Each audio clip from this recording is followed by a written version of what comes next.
Good evening, folks.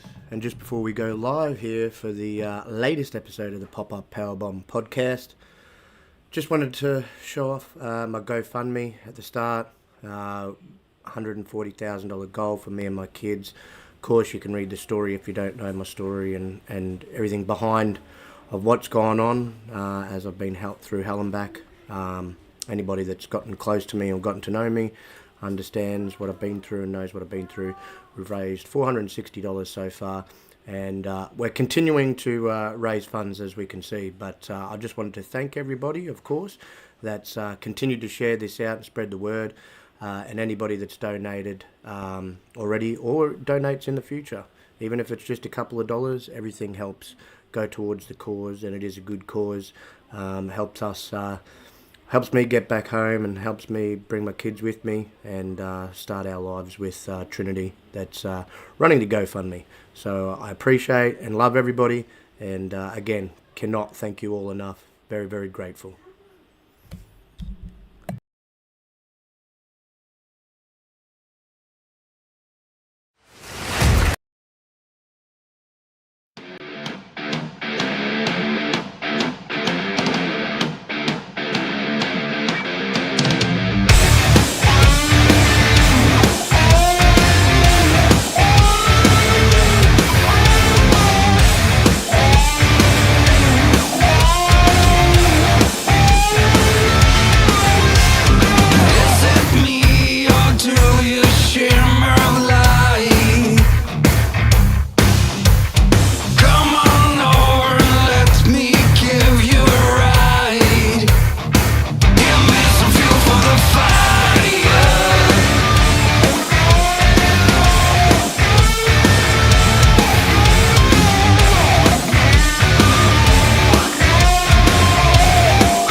And we are live. We are live. Welcome all you wrestling fans to the 8th episode of the Pop-Up Powerbomb podcast. I'm your host, the Breathtaking One himself, Spooky. Tonight, wrestling fans, we remember Droz. We share our thoughts on Money in the Bank. Sting's table spot, of course. Look at some matches already being discussed for Summerslam and more. I've got my coffee. I hope you all got yours and a nice cold beverage. Now let's get ready to rumble. Alright, don't forget, of course, hit that like button and subscribe. Share this out if you haven't already done so. It's already always a great help and very, very much appreciated. Shout out, of course, to my girl that's already in the chat, Trinity. Everything you do behind the scenes, love, always appreciated. We've got my main man, Paul, in the building, joining me. I bet you he's either can you hear me? We can, brother. Okay, cool. He's probably... Since I just now got the link, I got the link after you started streaming. I don't know about that, but you know. But, no. He's obviously watching Raw, or he could be playing AEW. One of the two. How you been, brother? Yeah, I am watching Raw, actually, and the opening I've seen, I'm really excited about some stuff that's going to be coming up that you probably aren't aware of yet. So no, I'm recording it. I like to watch it after the fact, but nah, especially once the kids have stopped harassing me, so I can watch it in peace. But no, I know a couple of things that are going on, and I've heard rumors all day long that Brock Lesnar is meant to be back and starting his feud back up with Cody for their rubber match. And Cody ain't taking no shit. I'll tell you that right now. Oh, no. Oh, no. We know he won't take any shit. No, he'll bring it.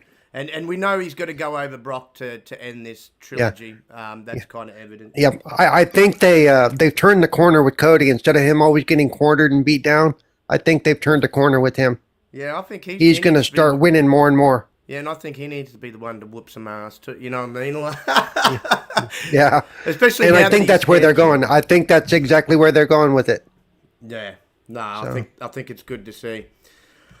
All right, folks. Well, we're gonna start this off with a little bit of a somber before we kick into some more happier stuff. For those that remember the Attitude Era well, we lost a great superstar. That's wrestling career was actually cut too short due to serious injury that ended up making him turning him into a paraplegic. Darren Drozdov passed away a few days ago, age 56. Very young, obviously, still at that age. Again, this... Yes, 56 is very young. I am not even middle-aged yet. Oh, sorry. No, well, I mean, I consider, like, once you hit, like, 70, 80s is old. But so in terms of age and that, he was still youngish. And it's just a shame. This man had really so is. much potential back in the day. He really could have been a big-time player, especially at least in the upper mid-card and tag divisions. He had a lot of talent. It was, he was recognised for his captivating presence, obviously, in the Attitude Era. His unique talents and remarkable journey, did leave an undeniable mark on the industry. His fame soared through the unforgettable Beyond the Mat documentary that he was a part of back in the day, where he shared the screen with none other than Vince himself, earning the moniker for a while there of Puke due to his astonishing ability to induce vomiting at will. And literally, this man could vomit at, you tell him to vomit, he could vomit. So that's how he got introduced, I remember, to all us wrestling fans. But throughout his tenure, he was very fun to watch. As I said, he was very energetic. He was very athletic. He did come from a football background. I do believe he played a season or two, maybe 3 in the NFL before he became a wrestler. He also joined forces with the iconic Legion of Doom, composed of the legendary Hawk and Animal. And that's where he had that... he ended up being the bad guy of the trio because he pushed Hawk off the... I think it was off the Titantron. He pushed him off, or pushed him off somewhere. And he also had an enigmatic team with where they had a bunch of piercings and everything with Prince Albert, better known to people these days as Matt Bloom, who runs the Performance Center for WWE. Together they created electrifying dynamic themselves and enthralled fans across the globe. Again, however... for those that don't remember, I'll just go back to and bring people back to what actually happened. Tragedy struck this poor man in October of 1999 when a fateful slip during a match against D'Lo Brown resulted in Droz fracturing 2 vertebrae in his neck. This life-altering incident brought an abrupt halt to his in-ring career, leaving him unable to walk ever again. However, despite the devastating setback, his unwavering passion for wrestling endured. He continued to contribute to WWE, embracing a new role as a writer and columnist. His expertise and profound knowledge became valuable assets to the organisation. And even in the post-injury years, he remained a significant figure within the wrestling community. His appearances in DVD documentaries and, of course, the documentary series Dark Side of the Ring brought forth his vast experiences, offering fans a deeper understanding of the business that they all adored. So it's, at the end of the day, before I hand it over to Paul and see what he remembers about him, as we bid farewell to Darren, we remember the incredible impact he had on the WWE, WWF at the time, and the world of pro wrestling. His determination in the face of adversity serves as an inspiration, reminding us all of the resilience of the human spirit. Though his career obviously was tragically cut short, his spirit and contributions will forever be etched in the annals of sports entertainment history. So, brother, obviously it's a bit of a sad time for all those that do remember him. And, as again, if we were a fan of the Attitude Era, he was very well remembered. What's your thoughts, bro? I hate to break it to you, I do not hardly remember him. Probably because his career was cut short, Right. Yeah. I really don't. I vaguely remember the puking thing, but not a whole lot. It's like, that might have been in the time of my life where I was only sort of following wrestling. I would for all the big shows and stuff, but I wasn't doing it weekly or anything like that. Right.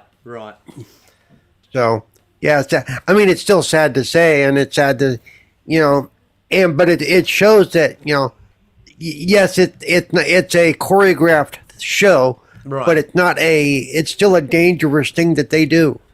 Yeah.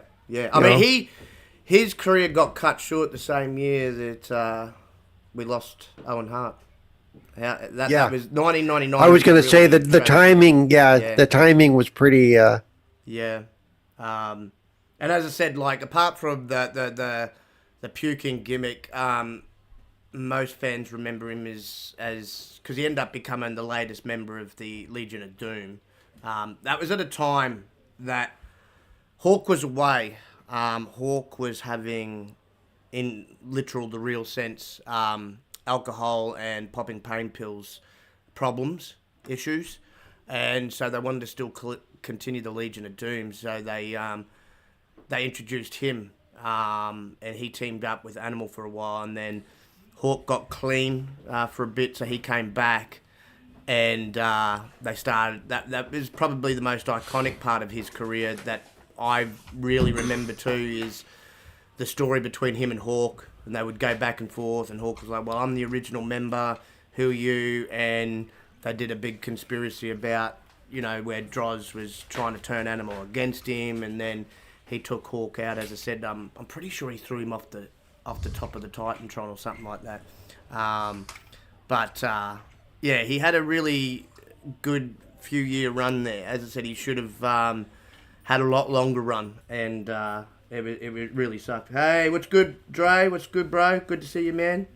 So it was just real shame because, again, he was still quite young. I think he was late 20s, I think, sort of starting to head on to 30 when he had his career cut short, and it was just unfortunate. It was an unfortunate accident.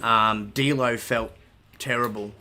D'Lo for years. I'm sure he did. Yeah, for years he really had a hard time dealing with it because he fully took the blame for it. Even though Darren told him, look, it was an accident. Accidents happen, and it was just very unfortunate.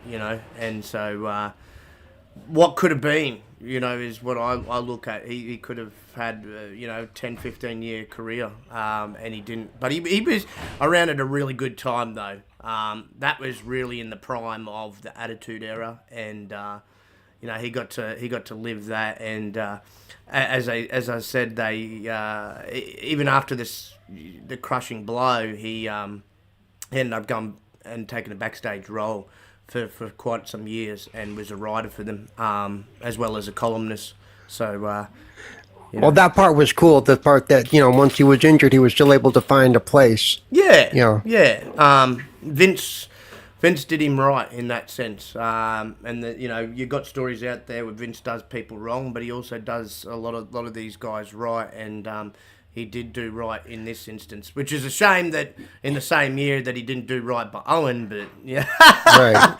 But we know the Harts and him have a long history there, so that was kind of a different ball game. But no, it was a sad day. Well, be it a heart or not, and we've talked about this before, just the fact that he let the show go on in the name of the almighty dollar is just, it was. I think he would have done that no matter who it was. No, I think he was more. Yeah. I think the only person maybe at that time he probably would have stopped the show for might have been Taker. That's just because he knows Taker could have seriously messed him up backstage, and he was obviously one of his big draws. I even think he would have continued with Austin because they did on another pay per view where Austin literally broke his neck, and they allowed the match to keep going. So I'm like, you should have stopped that. Otherwise, that could have ended even worse than what it did. I mean, that was bad enough that he broke his neck. But, Right. yeah, no. So again, it's a sad time and sad to see him go. I know he had a lot of health issues too afterwards, and yeah, it was definitely a sad way. Yeah, for him to go. I'm not surprised he lasted this long, really. But then again, if paralyzed people tend to have issues because they're paralyzed Yeah, that we don't necessarily have. Yeah. So exactly. So no, it was sad to see him go, and rest in peace to Darren Drozdov. Again, respects and prayers go out to his family and friends, and of course his colleagues that were around him at the time of when he was a superstar in the WWF. But anyway, moving along, of course. Oh, and just before we move on to the next subject, they've started a scholarship fund in his name, which is set up by his family. It's for athletes at his old high school, Oakcrest High School in Mays Landing, New Jersey.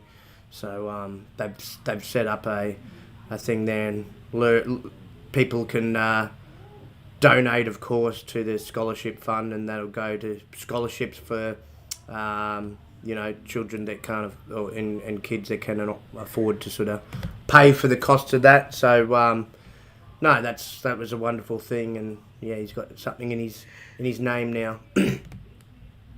yeah, very nice. All right, next topic of the evening.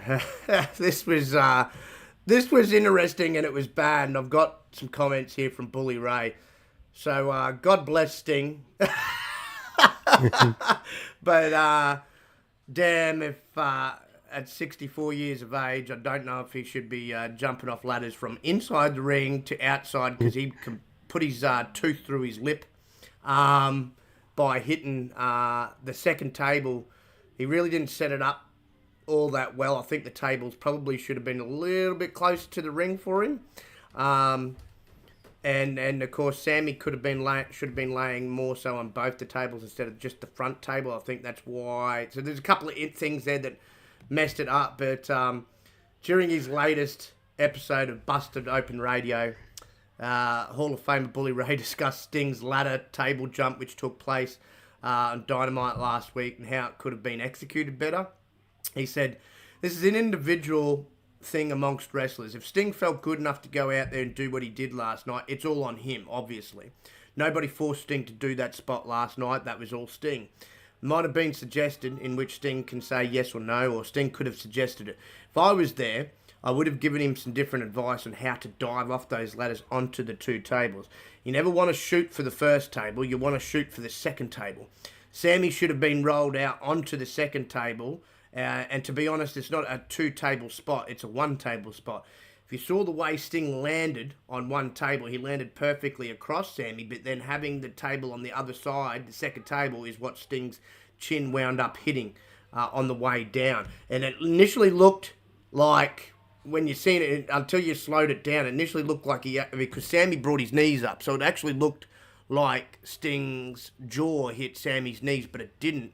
And you actually slow it down, his bottom jaw connected with the second table that there was no one on, and it shoved one of his bottom teeth straight through his lip, and he lost a tooth in the process. Look, props to him at almost 65 years of age for being a daredevil, and we know he has been a daredevil and done some daredevil spots, in some matches. But I think this was a case. I agree with Bully, but I also think that Tony Khan really should have enforced. Look, dude, you're not 20, 30 years of age anymore. This ladder is also going to be in the ring. What you're suggesting, that's a fair jump for someone that hasn't got the spring in their step like he would have used to have back in the day. So I don't know if I'd really want a 60-plus-year-old doing a stunt like this. But again, props to him.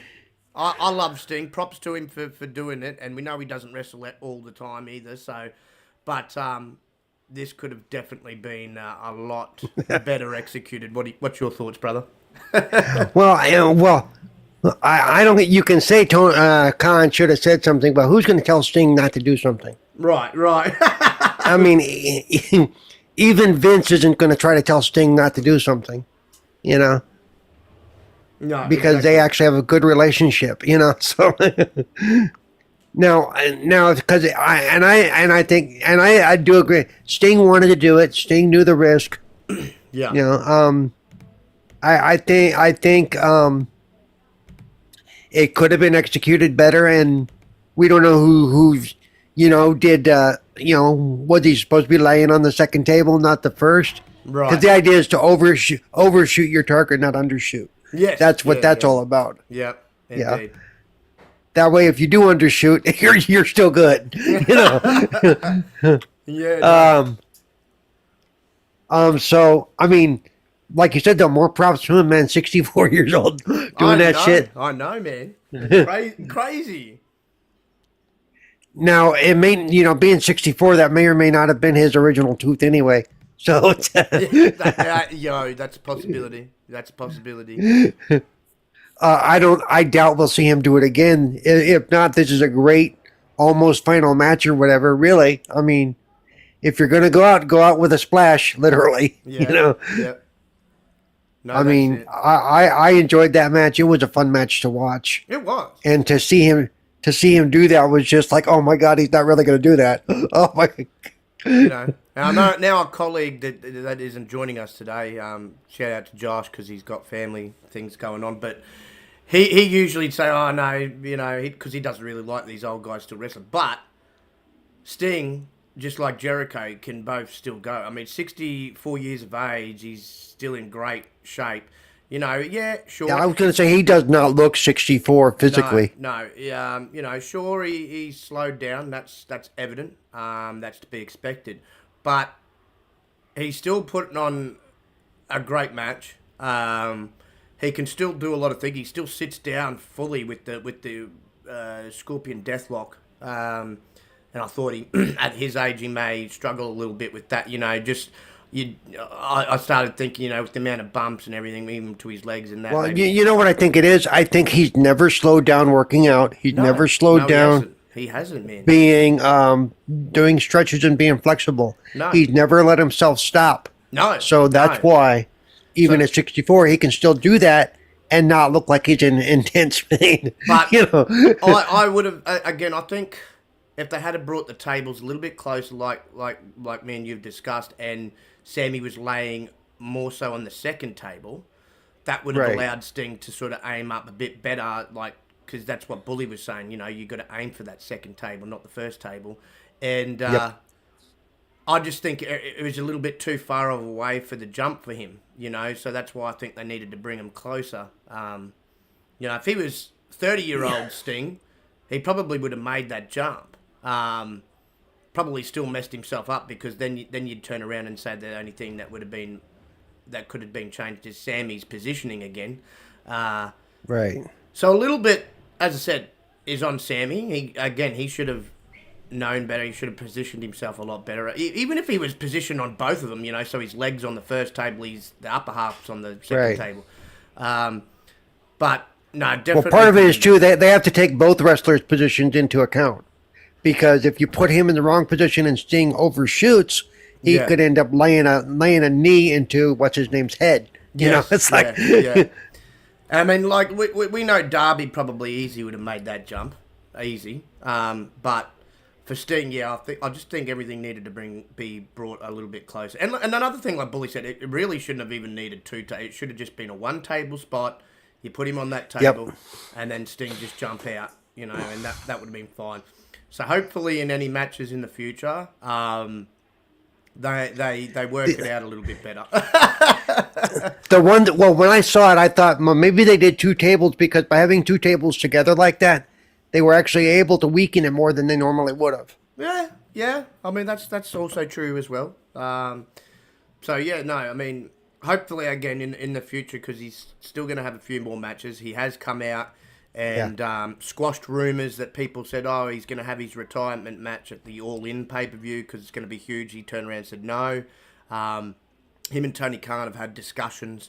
Tony said he can stay wrestling and stay around as long as he so desires. So, really, it's up to Sting when he's actually going to hang the boots up.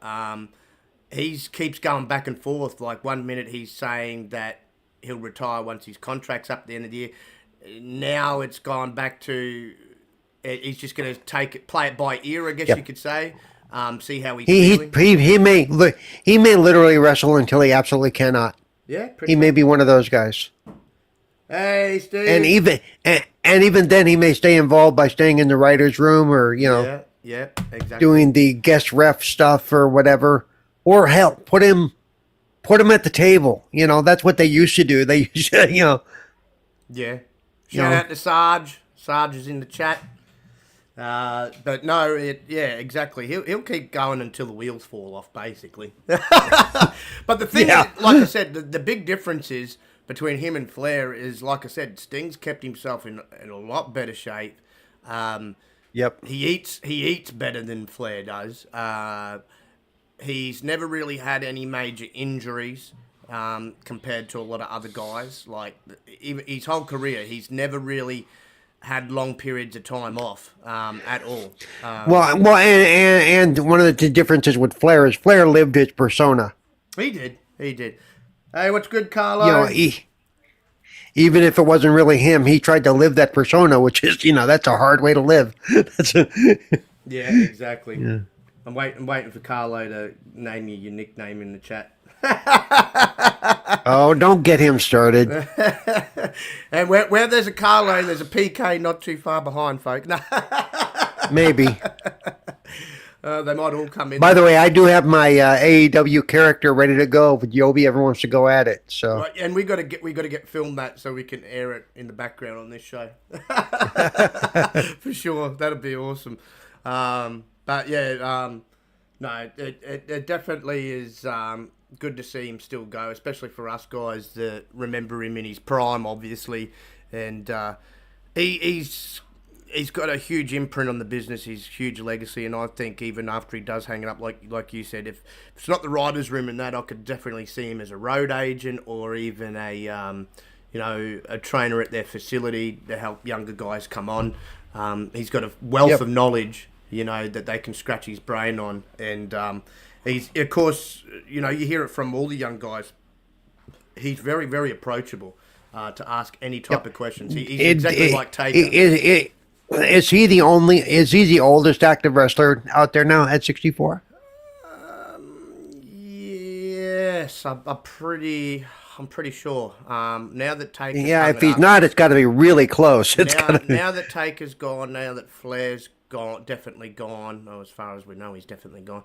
And now that I've said that, his ears have probably perked up and goes, oh, I'm going to have another match. No, don't. Please don't.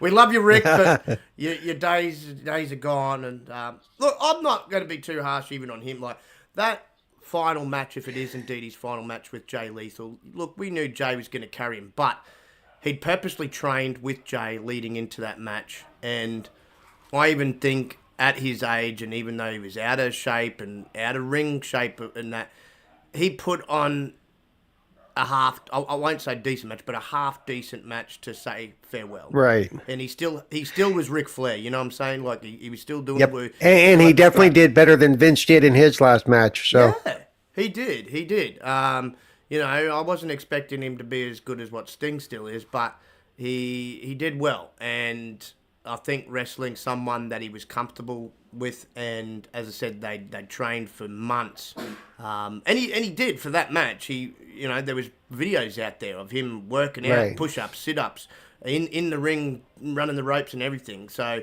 he prepared. Well, and that because he was practicing with the person he was going to be wrestling, they could figure out what worked, what didn't. Yep.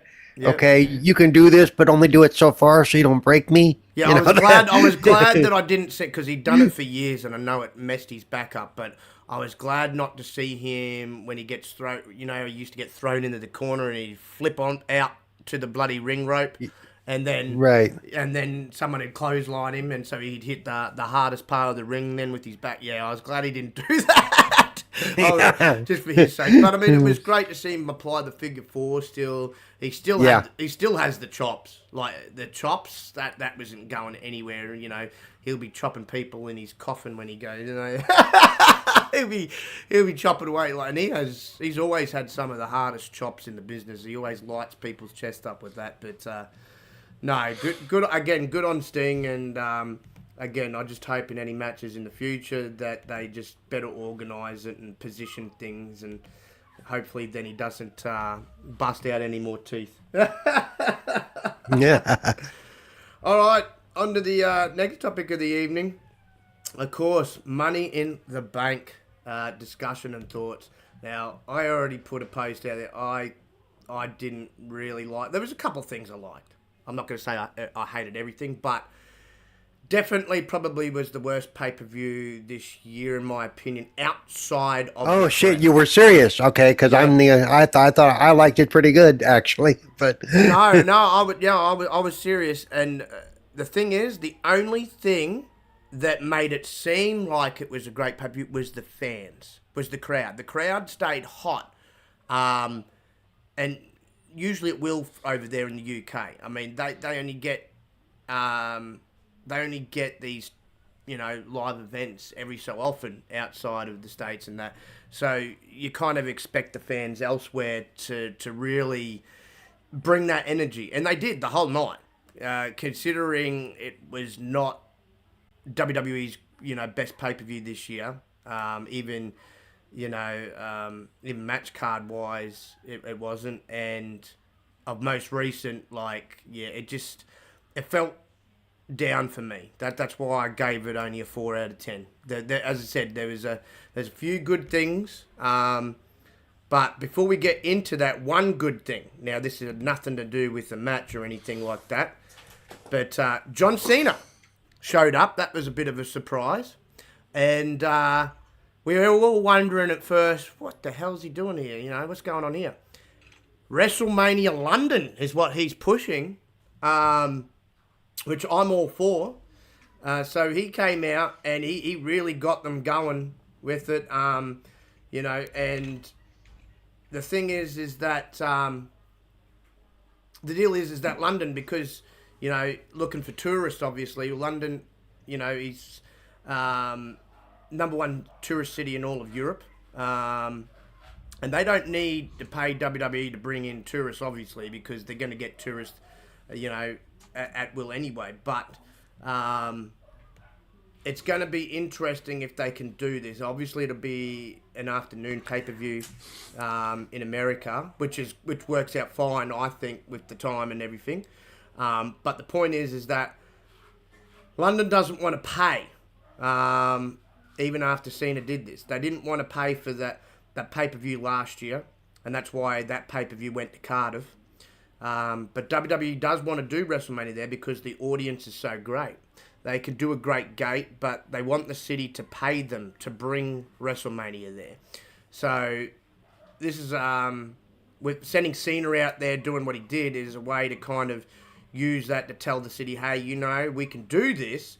You know, we can do this together. It's really interesting, you know, but we'll have to see, obviously, how it plays out. Therefore, you know, it's going to be a lot of money to get WrestleMania to London. There's negatives to it, obviously, but not really as much as probably years before. Like, if it was 4 years ago, 5 years ago, something like that, they would have, you know, not even considered it WWE. But for a lot of reasons, it's strongly considered, and it'd be a super memorable show if they could do it. London can do a bigger gate than, you know, than in New York, even possibly. Or even LA, especially if they held it where AEW is going to hold All In at Wembley Stadium. They could easily get 100,000 screaming fans. And it could end up being one of the biggest gates in WWE history. So, obviously, Cena to go out there and even talk about it's obviously in the know of something. Otherwise, they're not going to send him out. Or they wouldn't have flown him out there for that if there was nothing to it. No. So I can't wait. Like I think obviously next year it's already set in Philadelphia, but they haven't set a place for 2025. Maybe 2025 is where they take it to London and do 2 nights WrestleMania over there. And as I said, and like I said in the tweet, these contracts, they do all this for hype, but I can almost bet you these contracts are already signed. Yeah. Because I've had to deal with like venues and stuff like the size of Wembley, but a lot of their stuff is planned out 2 years in advance. Yeah. So, the concerts and stuff that we go to, those are signed well in advance of so and so showing up at a concert. In my opinion, it definitely has to be Wembley. It can't be the O2 where they had money. It has to be Wembley. You got to have that big feel for WrestleMania. It is the big extravaganza. So it needs to be Wembley. Wembley is their biggest stadium over there. I'm pretty damn sure, if I remember correctly, in 1992 when they took SummerSlam there, it was at Wembley. And that's why they had that huge raucous crowd, especially for Bulldog versus Bret Hart. I think so. I seem to recall that was a big deal when they went to Wembley. Yeah. So it wouldn't be the first time that they've taken one of their huge premium live events, and they only have 4 of them now. I'm pretty sure. So you'll have the Royal Rumble, WrestleMania, SummerSlam, and I think Survivor Series is a part of the big 4. So to take WrestleMania, I think it's about time. I think it works with time and that. I know by the way, I gotta say I don't remember the guy's name because I don't know him that well. But they got the other wrestler went out there for Australia, Aussie, and he got no response. I thought that was awesome. Yeah, and Grayson Waller from NXT. I don't think that works. What he wanted to do. Look, I know that they're probably going to look at bringing a premium live event out here because they have got. You've got him, you've got Bronson Reed, and you've got Rhea Ripley that are all Australians, right? So they're probably going to look at it, but it ain't going to be no WrestleMania because it just won't work. No, it's not going to be, but it could be one of the lesser pay-per-views. I could see them doing that. The only problem with it is even if they did it at a nighttime here, which, they'd have to do a daytime, put it this way, they'd have to do a daytime pay-per-view for it to work because they're live, right? And if it's a daytime here, so they'd have to literally start at like at least 10 a.m. in the morning, right? Because that would be 8 p.m. on the East Coast, right, at night. So that would be fine, but if they did a nighttime here, it just wouldn't work. It'd be too early for the Brits. It'd be too early for over in America anywhere. It'd be way too early for us. Yeah. So, and that's why I don't ever think WrestleMania. I don't think any of the big 4 will ever do like that. You won't see any of the big 4 pay-per-views here. I could see like a Backlash, like how they took Backlash this year to Puerto Rico, like a lesser pay-per-view. And I know they did do a special pay-per-view that time a few years back that I went to down at the MCG, which is the biggest stadium here, which is a 100,000 seat stadium, which is probably where they is that in Sydney or is that? That's in Melbourne. Melbourne, okay. Yeah. And that's where they did that big pay per view. I forget what the name of it was, but it was only about. I think about 5 to 6 years ago, and that was a premium live event where they televised it live and stuff. And that started early enough at the time. I remember. I think it was data. Hey, what's good, Pharrell? And so they pulled that off before, and then back in 2002, they came out here and did that big. I don't know if you remember it, called the Global Warning Tour, and they. Yes. They had Brock and Hulk Hogan as the main event out here. The Rock also came out. So that was like another special pay-per-view. It was just like back in the day when England used to get their own special pay-per-views. If you remember, Insurrection was one.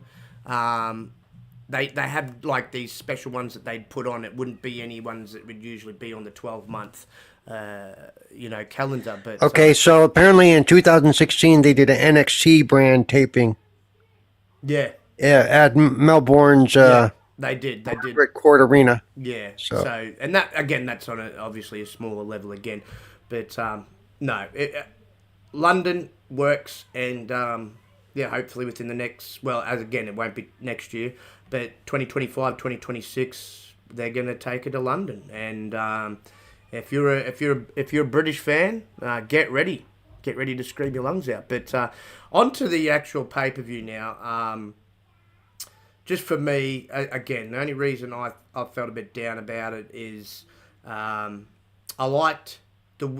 preferred the women's Money in the Bank over the men's. I thought the women's match was better. I was really disappointed with who they went with in the men's. I really am, because I might get heat for this, but I don't view Damian Priest as a main eventer. I don't. I view him as a tag team guy or a mid-carder at best. He doesn't scream main eventer.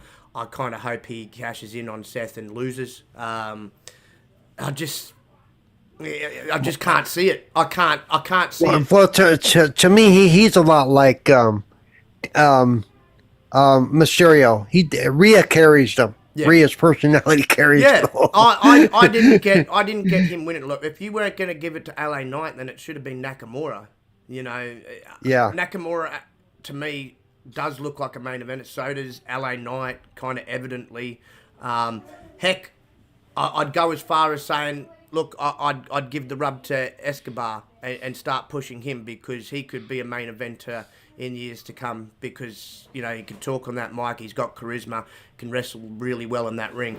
But I can't even believe I'm going to say what I'm about to say, because I really can't stand the guy, but I would have preferred Logan Dan Paul to win the damn thing.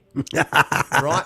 Because as much as I don't like him, he's already been in a main event with Roman, so he does fit that main event scene, because he's got that personality. Look, as much as I don't like him, the guy can wrestle in the ring. I'd like him a bit more if he actually just said, stuff this YouTube crap, I'm going to become a full-time wrestler, because the man could. He could become a full-time wrestler. I actually think he'd be better in wrestling than he's boxing. And I just, Oh, look, I think one of the reasons they can't, though, is unless he does that, he wouldn't be a good champion. He would, because he would be so a no-show 90%. I don't hate Damian Priest by any stretch of the imagination. I just don't see him as a main event guy. And so I've been watching. I primarily watch WWE now lately, right? And I couldn't tell you two things about him. He's got the personality of wet paste. He does. He does. Thank you. So at least we're in agreement on that. That's what I just couldn't. I was like, LA Knight's right there. He's got the freaking crowd pumping. Like all the guys in that whole crowd was behind LA Knight. I don't know what the freaking hell they're doing with him. I really don't. Obviously now it looks like they're putting him in a nothing match with Logan Paul. That's what it's leading to. But I don't care if the guy's 40. Damian Priest is older than him. Now, this is what I don't get. Wow. Yeah, so Vince has got this problem, and that's what I've been reading lately. Oh, I'm not going to push LA Knight because of his age. So why the freaking hell did you have someone that's older than him win the Money in the Bank then? That doesn't make a lick of sense. And even the crowd's response to his winning was less than stellar. It was. I'm like, what the hell? The crowd was like, okay, we're supposed to clap now, right? Yep. So now, if he continues with that excuse, because we know Triple H doesn't have a real problem with guys that are in their 40s. I mean, he obviously doesn't, but we know this is a Vince thing. Now, Vince, I know you don't listen, but hopefully someone's listening and tells you, you can't use the whole, it's his age, it's going again, I don't want to push him, because you've just now going to push a guy that, apart from having the personality of wet paste, is older than LA Knight. So, oh man, I feel sorry for LA Knight, I really do. I really don't know. It's another thing like what we were thinking about a month ago with Cody. Like, what are you doing? Yep. Where I hope they cash in quickly and he loses and we're done. I mean, yeah, yeah, exactly. because I can't see him being a champion. He doesn't have the draw. I can't even say. Oh, here's the thing. He's not even believable to beat Seth. He had a match with Seth for the title and he lost. Yeah. So I don't even see him. To me, if they have him beat Seth, I'm sorry, it's just not believable to me. They're just not. Seth is like in another. Yeah, the only thing I could think of if they want to give his little group two of the belts, because Rhea right now holds the female belt. Well, I think we'll get to that a bit later on, obviously, when we get to the match, when we discuss it. But I think they're about to split up the Judgment Day. I think they really are. I hope so. I mean, yeah. Now the tag team match, I called it. I did call this for the women's tag team match. I had a feeling Liv and Raquel were going to win. Now we also discussed, if you remember on last week's show, that Shayna and Ronda had been discussing that they wanted to start a feud with each other and try something new from a story point of view. What I didn't see coming, now this match was a bit meh, for starters. I'll get that out of the way. That was a bit... I wasn't impressed with this match myself, so... I don't mind that they want to do a feud in that. What didn't make a sense to me is why she attacked Ronda before the match was over. Now, it would have made more sense have them lose, then do the attack. Right. It just would have made more sense from a... Because I'm sitting there when she did it, and I'm like, look, I already had in my head... I know this feud was going to come, but I didn't think this was how you're going to kickstart. Like, you're in the middle of a match, like... Usually when someone does an attack, it's usually after a match because they're pissed off that they just lost the titles or lost them. You know what I mean? So I really didn't... Well, maybe they're setting it up to make it something deeper than that, you know? Yeah, obviously. Like maybe she's sick of Ronda getting... No, I will say I did see something on Twitter and I didn't have a chance to read it, that Ronda Rousey may be leaving the WWE. So, yes. Permanently. Yeah, apparently she's going to put...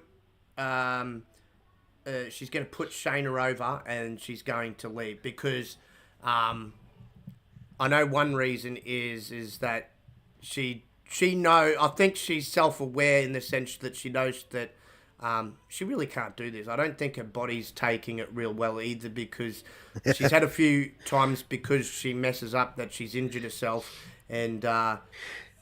you know, she's just not over like she initially was when she very, very first came in. And she hasn't been for a while. Well, the other reason she was over when she first came in is because she was coming out of the MMA stuff. So yeah, exactly.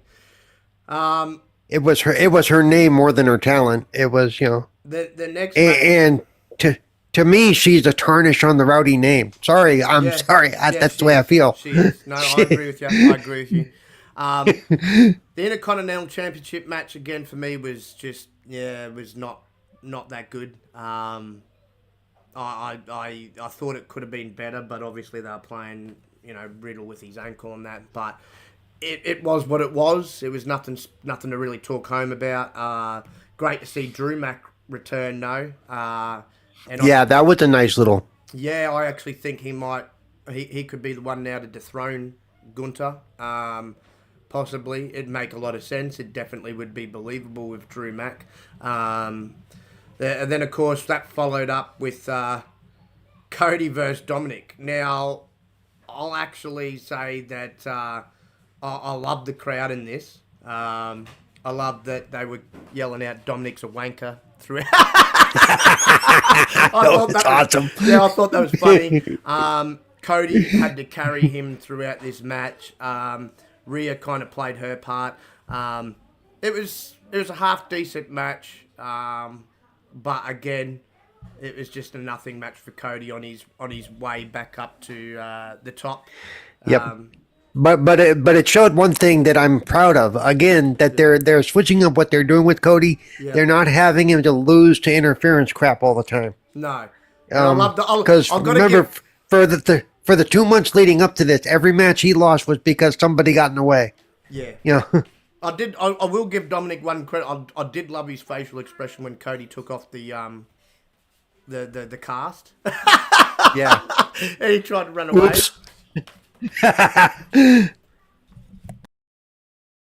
Yep. Yeah, no, that was One thing that I get tired of, and I don't care whose match it is, my manager's out in the ring and they're going to jump up on the ring and you're going to be so distracted that you're going to repeatedly get attacked from the back by the wrestler. Yeah. Okay. Yeah. I mean, they've been doing that for, 500 years now. Get over it. And the other thing I enjoyed was, we all know that the crowd everywhere usually do the whoa with him, but this crowd literally sung his song word for word. I thought that was pretty cool. I was like, damn, they were loud. As I said, to me about this whole pay-per-view, that was the best part of the whole pay-per-view for me was that crowd. Yep.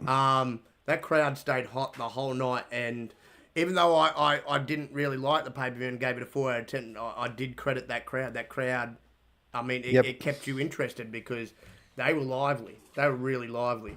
And then, of course, John Cena came out after that, which we just discussed, and announced WrestleMania and had his little thing with Grayson Waller, which was what it was.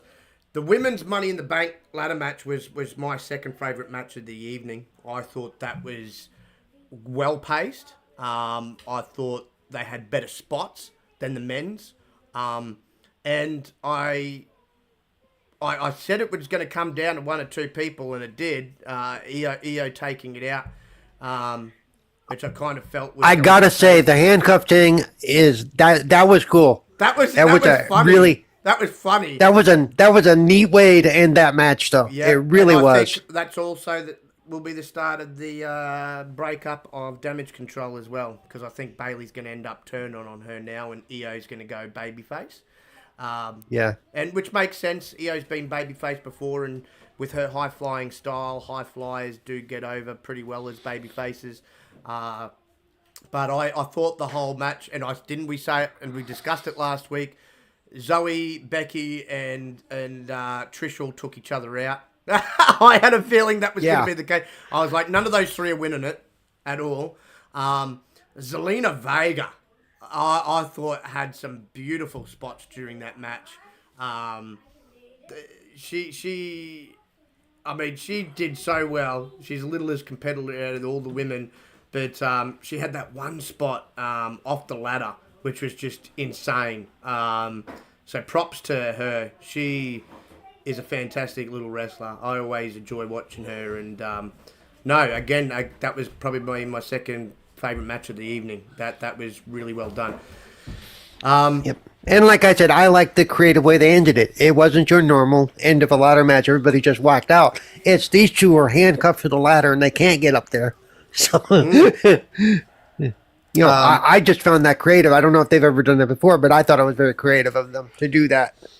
Yeah, exactly. Now, the next match I was disappointed in. I thought it was going to be a heck of a lot better. The World Heavyweight Championship match between Seth and Finn.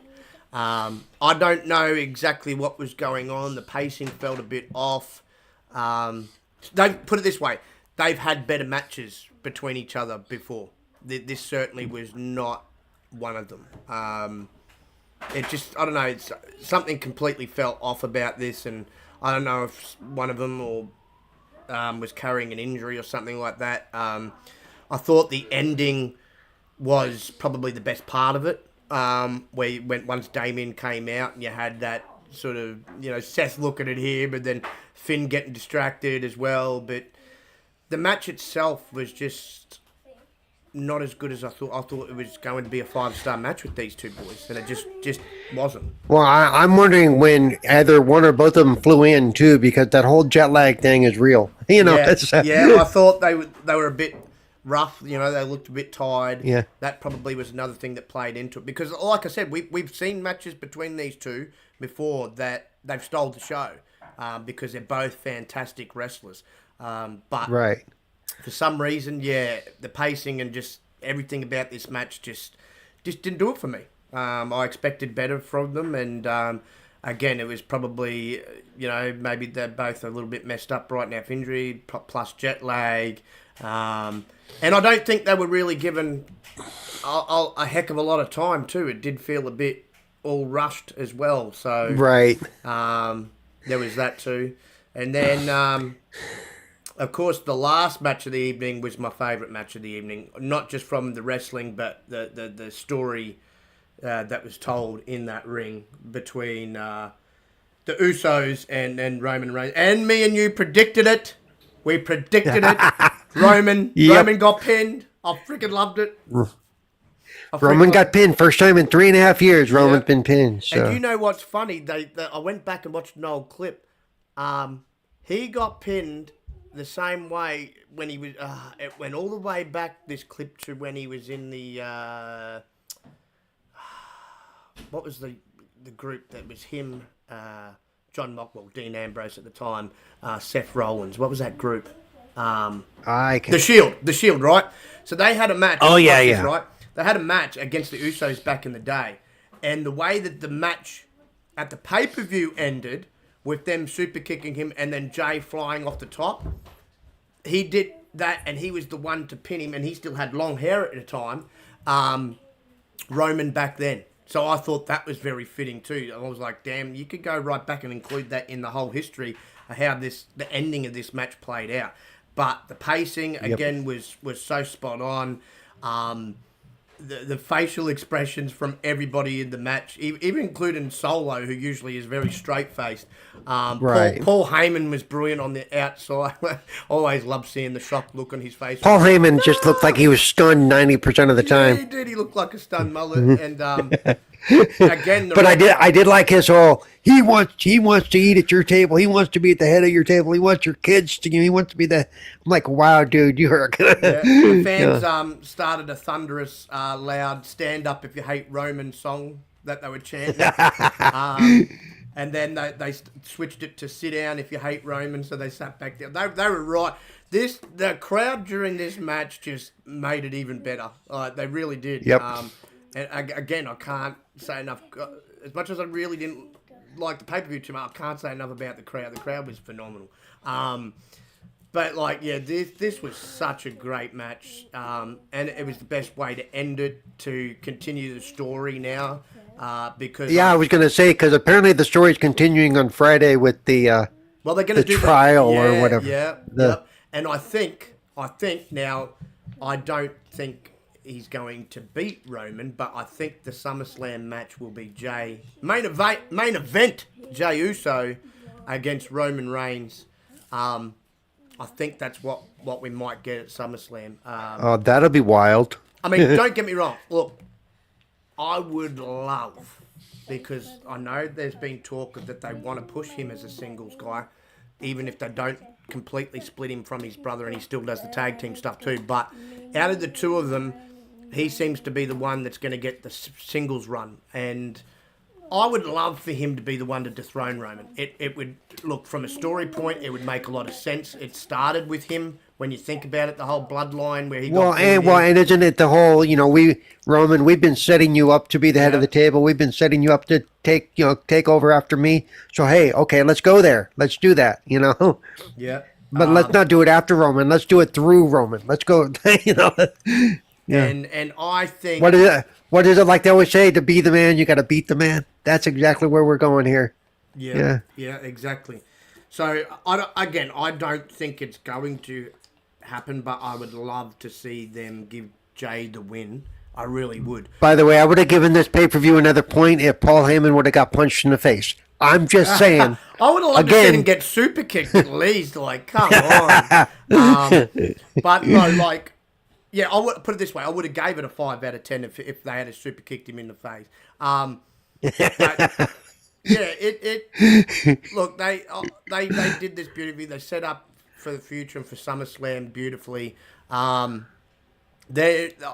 with this storyline, which is probably the best storyline in all of wrestling right now, for all of some stuff, even because he's been a bit controversial, being back. Even if he hasn't been at the shows, he's been doing a lot of changes at shows lately, Vince, and so there's a lot of backstage, people that are upset and wrestlers upset with him again, just like the Raw after WrestleMania. But the one thing that he hasn't messed up, thank God, is this story. And this story really, when it does start to really fully come to its end, needs to be executed well, considering the story up until this point has been executed so beautifully and brilliantly. It's been so well written. The men involved, including when Sammy was fully involved in it as well, they've all deserve. If they were actors, they'd all deserve to be nominees for Academy Awards because they've all done some brilliant acting. Especially Jay, like fantastic. And regardless of the outcome at SummerSlam, that's going to be a great match between him and Roman. Again, I don't know. To me, I think I know what they're trying to do with Roman, but look, he's already built up the 1,000 days. If you really don't want him to keep going, then have Jay beat him, but have Jay beat him by Solo helping his older brother out. Yeah. Because Solo's let's really rip that family apart. Yeah. Solo's got to be pissed off now because he wasn't the one to take the pin this time. The leader, right. his tribal chief. So now his tribal chief looks weak because he got pinned. Yeah. No. Well, that's what they were saying after the pin too. Is it proves he is human? He can be beat. Yeah. Which can be the worst thing to happen. And now, see, this gives him a good thing because Jay's going to be like, yeah, well, now I'm the latest to pin Roman Reigns. No, not in singles match, but he was the latest to pin Roman Reigns' shoulders to that mat. So now he's got that to roll with, which, will play into him having his singles run. Like, all these other people have fallen at Roman's hand and he was the one to pin him. Because last person before him to actually pin Roman Reigns was in fact Baron Corbin. So it's good now because now we can get over that because when I think about Baron Corbin pinning Roman Reigns, it just doesn't make any sense to me. I'm like, no, that's he's not nowhere even close to that level. But I love Baron. He makes me laugh, but he's just not on Roman's level. But no, it was apart from that. Again, it was probably a lot WWE's weakest pay-per-view of the year, but it was a pay-per-view that, if anything, just set up things for the future, set up things for SummerSlam, stories for SummerSlam,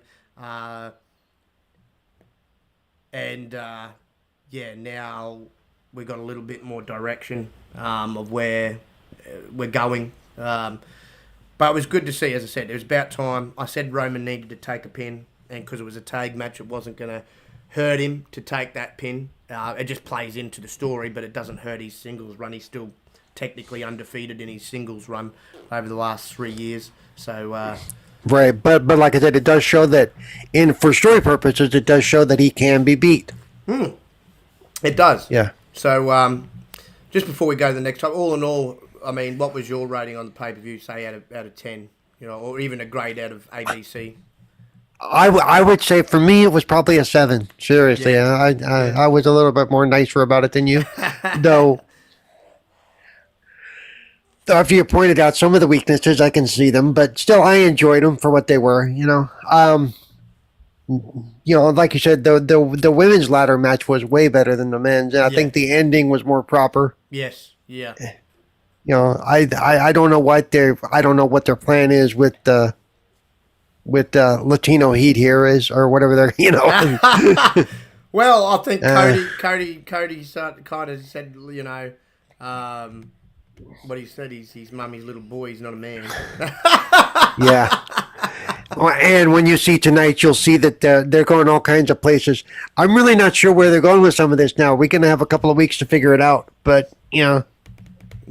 Because like you said, we're definitely going to get the rubber match, whether that takes place at SummerSlam or not, or I don't know, but we are going to get Cody's rubber match for sure. Yeah, indeed. Really soon here. And then, it looks like not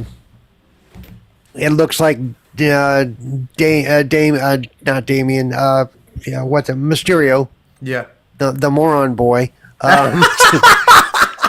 By the way, Eve, tonight it was hilarious. Every time he tried to talk, the crowd got really loud. Oh, I love it. I love it every time, man. Yeah, every time. And so yeah, it's going to be interesting because they kind of got all these things kind of all tied together right now. But they're going to have to give us some straight lines in the next week or two, so we know what's going on. But all in all, I enjoyed it. I'm looking forward to SummerSlam. Just I would like to see some new. I am enjoying watching some possibly new storylines develop. So we'll see what happens. And if Ronda Rousey's gonna be out after SummerSlam, it's gonna be interesting to see what they do there too. Indeed. Oh, shout out to the Mr. Peace Love Life. Yobi, what's good, brother? Always good to see you, my friend. Always good to see you. But yeah, look, all in all, apart from those couple of matches we discussed, I think the best part of that whole pay-per-view, and I'll keep saying it, was the crowd. That crowd made it seem like a 10 out of 10 pay-per-view, like with their energy and just how loud they were. But again, you expect that from crowds outside the States because, they don't get these types of events, as often. Right. And I even think John Cena even realizes that. Like, he kind of alluded to that during his little speech of how excitable they get, and especially the Poms. The Poms just get right up there. That sounded like a big raucous soccer crowd. Really, it did. They were chanting, oh, and they were getting right into it. Like, it was. Hats off to them. By the way, I know you and our co-host don't necessarily agree with me with the fire that Cody's bringing to the crowds every time he's out there, but I honestly think that every time he steps out, I don't. Unlike Josh, I think Josh really doesn't like Cody, but I like Cody. I think he knows how to get that crowd in the palm of his hand. He's great on the microphone. His entrance is something to behold. And to me, part of it is every time his music starts and he steps out there on the walkway, he looks like he's having a hell of a time. He's having fun. Yeah, he's like as popular as he's like basically taken over John Cena's position. Right. And the thing is he's a little bit better wrestler than John Cena. He's got a little bit more moves in his repertoire. He will never ever be a phenomenal wrestler or a great wrestler. No, but I put it this way. But his personality and the way he drives the crowd is going to take him a long way. Put it this way: you would have actually a really great wrestler if you had his charisma and his personality mixed with his brother's wrestling. Because I think his brother's wrestling is on another level to him. Dustin has always been a top-notch, wrestler. He's just never been showcased right. But he has, between those ropes, he is amazing between those ropes. And for those that don't believe me on that, go and just watch footage, even from his earlier days before even Goldust and stuff, when he was first actually really known as The Natural. And he really looked like, even with his whole attire and his hair and everything, he really looked like his daddy. He can really wrestle in between those ropes. High-flying, technical, power, you name it. So if you combined his style with Cody's charisma and that, you'd have a really, really top of the line. And I think part of it too is their builds are quite different. They're built differently too. Yes, they are. I think Dustin's also quite a bit taller than Cody as well. Yeah. Hey, brother, back. How are you, sir? How are you, brother? You would. So that we'll get on to Cody in a second here too. But next topic of the evening, which is probably just a quick one that we can touch on. AEW wise, the Owen Hart tournament is now down to its last 4 participants. You have CM Punk reigniting his Ring of Honor rivalry from back in the early 2000s of Samoa Joe, and the other match is, of course, the former teammates in Team Taz, Ricky Starks against the Powerhouse Hobbs, and. I think that the matches we've seen so far have all been great during this tournament. I even enjoyed the one on Collision between Ricky and the crazy man from the Bang Bang Gang, the wild man himself, Juice Robinson, and that was a really great match. I even think Joe and Roderick Strong put on a phenomenal match as well, which I expected. Those two, again, have got history as well from Ring of Honor days. They had a series of matches, so you always knew that they were going to bring it. But who do we think's taking it out of these final four? Paul, I'll get your thoughts first before I'll share mine. Yeah, I really don't know because I'm still kind of new to following the AEW thing. I'm just hoping for some good matches. I really am. And I think whoever they've chosen to go there is somebody that is going to honor Owen. Yeah. You know, I think that's going to be their big focus. Is they have to have somebody win it that's going to honor the memory of Owen Hart. Yeah. You know what? I was a bit surprised about because he did emphasise it too in his matchup with Joe, where they had the Vignettis beforehand. I'm actually surprised they didn't have Roderick Strong go over Joe because he's got ties to the Harts because he was trained by Natalia's dad, Jim the Angel Neidhart. So I actually thought it would have been cool to see him be in the final four and probably even take it out. Because you would really, I mean, you couldn't honour Owen any more than have one of their students, you know, that was trained by Jim, take it out. But wasn't to be. They, you know, Tony obviously had other plans. Look, I think the Punk and Joe match, just like their Ring of Honor series of matches, is going to be fantastic, especially now that, as I said, Punk's in a lot better shape than he was previously. So I think you're going to get at least a good 4-star quality match there. Starks and Hobbs will be an interesting one too. They've versed each other before and it was a good match. You're going to have the speed against the power in that match, so which is generally you'll find good matches as long as the two guys involved are great. And I like both those guys. Like you, this is very hard to choose, but I actually think that CM Punk's going to take it out. I have this gut feeling that CM Punk is probably going to take it out. He probably wouldn't be my choice out of these four. I would actually, I'm going to go real dark horse here. I'd actually like to see Powerhouse Hobbs win it. The only reason I wouldn't like to see CM Punk win it is because he's been drama in the locker room, and if you do this with him, it just may create more drama. His head may actually inflate. Yeah. but in saying that, I'm only going with that decision because we know Tony's got a hard-on for him. Yeah, that's true. That's true. But I honestly would love to see Powerhouse. He is literally the dark horse. I thought they did him an injustice by taking the TNT title off him too soon. And I think he is one of the better up-and-coming big men in the business. He's got charisma. He's gotten better on the microphone. He's really great to watch in that ring, as good as Wardlow.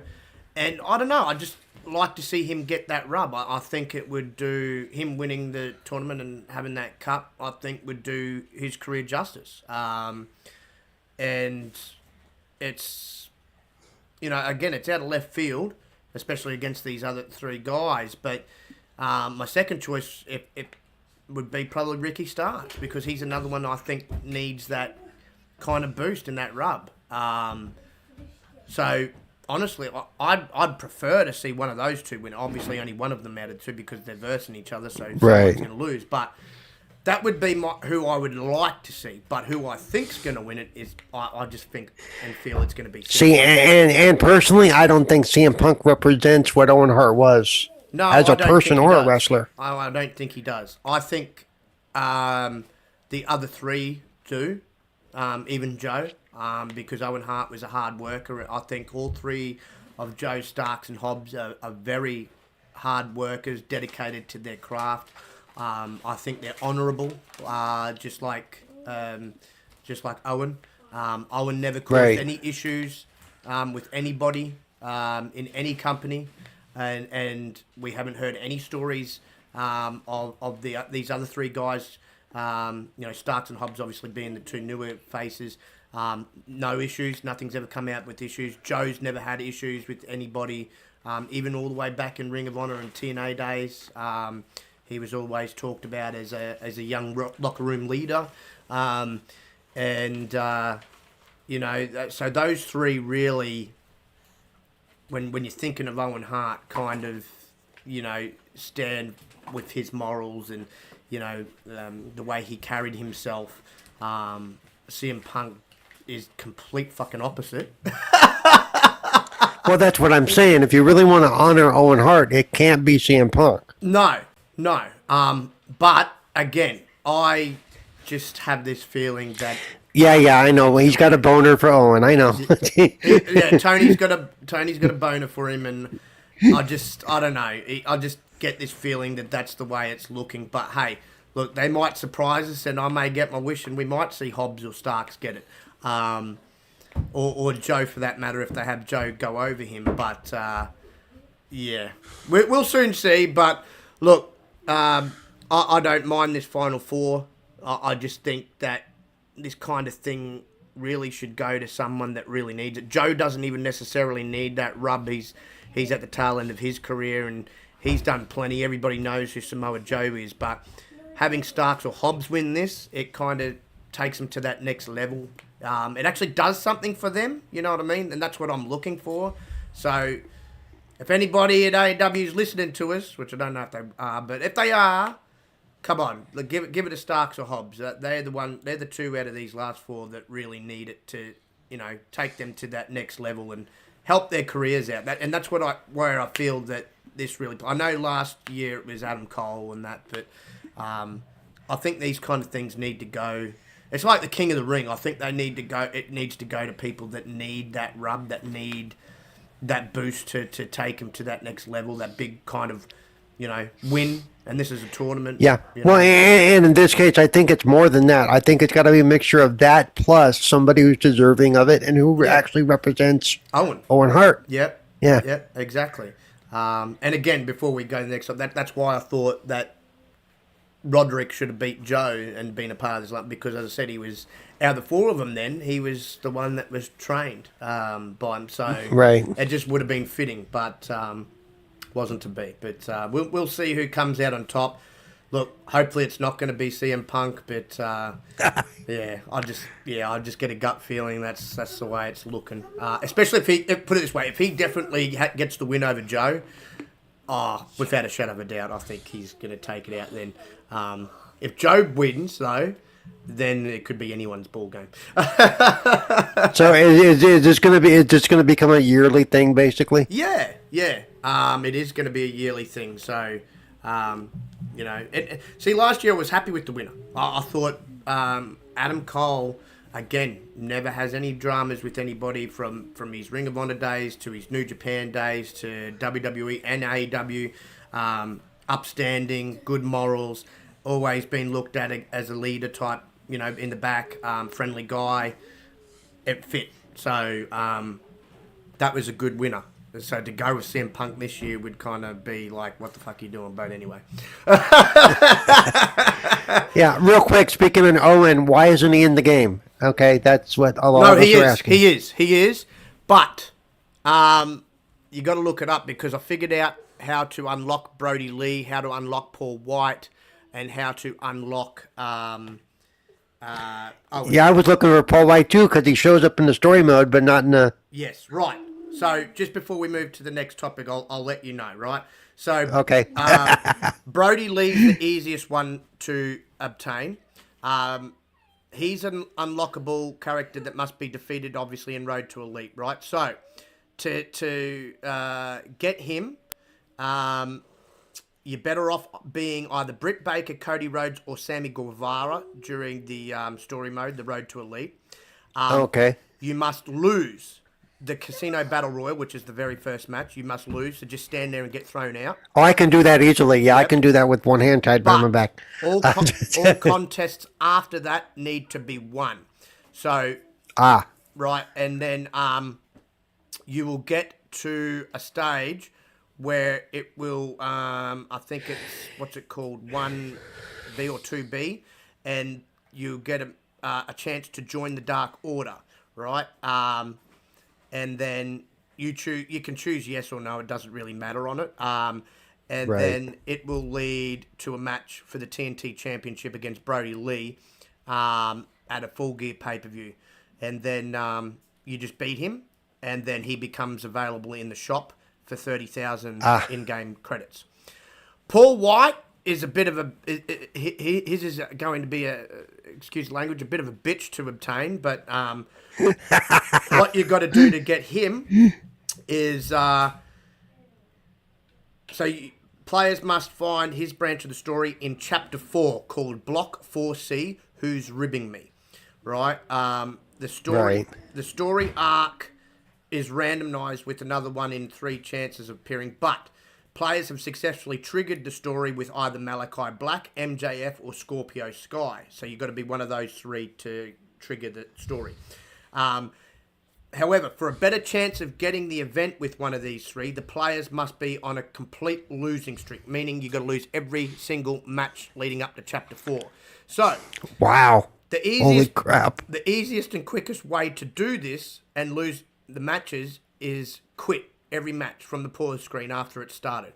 However, players should still invest time in hospital visits, sightseeing, weight training, and dining to stand a chance against Paul White, obviously. And then when you've built up that losing streak of constantly losing, when the Who's Ribbing Me storyline begins, focus on winning matches and boosting the wrestler's stats with training. All choices and events from this point lead to a contest then with him. Now, here's the unfortunate part. Paul White must be defeated in less than 180 seconds, 3 minutes, to obtain him as a playable character. Now, he has the unyielding poise stat, which makes him near invulnerable to strikes and slams very early in the match. So, get him to fight at ringside, whip him into the barriers, use fast grapple by pressing A on the Xbox, or X on PlayStation, obviously. And then just keep throwing him into things then, and then get him down a bit where you can actually hit him with freaking strikes and does something. And then this should keep White down long enough to slide back into the ring before the count. And you can actually beat him even with a count out. So if you get him down on the outside, keep him down and get in the ring, as long as you beat him in the match, even by a count out, he'll become unlockable in the shop, and you just pay 30,000 for him. For Owen Hart, now his is going to take you the longest to do. You must win 100 exhibition matches against the computer to unlock Owen Hart. After you have completed and won 100 exhibition matches, Owen Hart will be purchased for 50,000 in the shop. That makes actually that one could be one of the easiest ones to do. Well, it would. Just a matter of it's just going to take a little bit of time, but it would be easier than. That would probably be the easiest, followed by Brody Lee. The hardest one to trigger is Paul White's, and then you got to beat him. And as they said, probably the best way to do it, because no point trying to grapple or strike him, is to get him on the outside and just throw him into shit for a bit to get him to a point that your strikes actually do something, and then beat him down on the outside and then get inside and hope to Christ he stays down for the 10 count on the outside. So yeah, that's the best way to go about that. But yeah, that's how you will obtain those guys and trigger the option to be able to obviously obtain them. So they're there. You just got to go about. Just gotta work on them. Cause I've already purchased Cody, so yeah, he and Aubrey are purchasable straight away in the shop. I think they're both 10,000, and you can also purchase new attire for the Young Bucks and Britt Baker as well. I've purchased everything I can so far. It's been purchased. So So there you go. That's how you get those 3, and of course, as we know, more superstars will be added, and I'm quite sure there'll be different ways to obtain them and unlock them in the store in the future. But on to the second last topic, of course, for the evening, which is Paul's main man, Cody. Cody Rhodes has had an interview recently. He came out and he said winning the WWE World Heavyweight Championship would not finish his story. So finish the story, as we all know, has been the phrase trailing Cody since his return and victory at the Royal Rumble. Although Rhodes went to lose, obviously, at WrestleMania against Roman, the phrase has still persisted. When the World Heavyweight Championship was unveiled recently, many thought it would be unwise, including us here at Pop-Up Powerbomb, for Rhodes to win that particular WWE title. At the post Money in the Bank press conference yesterday, Rhodes addressed the title and its place in his story. He goes, "I don't want to be a downer," to quote Rhodes, "but no, now winning the World Heavyweight Championship would be outstanding. It would be amazing. It is the title on the flagship show, Monday Night Raw. It absolutely matters. It is important," he said, adding, "What Seth is doing with it is a special thing, and what you're going to see is that title will mean far more in 5 minutes and then in 10 minutes. Every second it gains equity." But finishing the story for me was always about the title that my dad didn't get, which is the one Roman currently holds. The oft-remembered fact since Rhodes' return to WWE is that his late great father, the American Dream, Dusty Rhodes, never won WWE's top prize.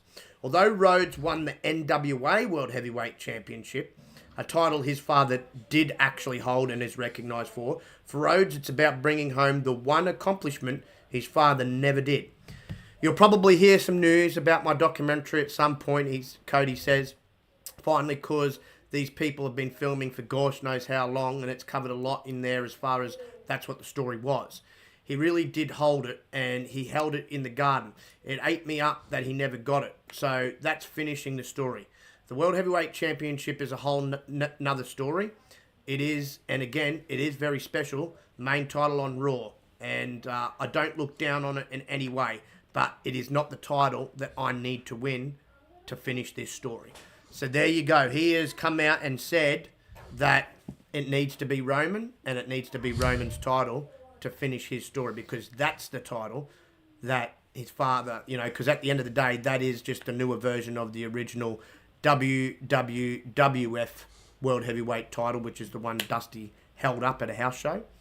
And it just, the new World Heavyweight title is too reminiscent of the WCW title, which by the time WCW was a thing, Dusty was no longer a wrestler. He was a commentator and a manager. So it just wouldn't be fitting. And me and you have had many a discussion on this, that it needs to be Roman that he beats. It needs to be that title. And I'm glad he's come out and said it. And I really hope the powers that be have heard him. Well, and remember at the pay-per-view where he did go for it, they kept saying this is the one he needs to win. This is the one his father never won. And the way they were hyping it, we thought that's the way they were going to go. Right. Yeah. Because they kept talking about it. They kept going and going and going. And we just need and I was just going to say, like we've discussed before, they just need to find a way to get him over to SmackDown. Right. Because that's the only way this is going to happen. Now, it could have happened a different way. It could have happened a different way. We also discussed this before. If he had been in the Money Bank and won it, it wouldn't have mattered. They could have done that. Yeah, it wouldn't matter which brand he was on, because then you have the right to go for whatever champion you want, right? He didn't. We obviously seen the way they were doing the story, which left even me and you going, what the fuck are they doing here? Like, why they have Brock do this to him, and what the hell is the point in this, and is he ever going to, are they just screwing him out of this, and what's going on?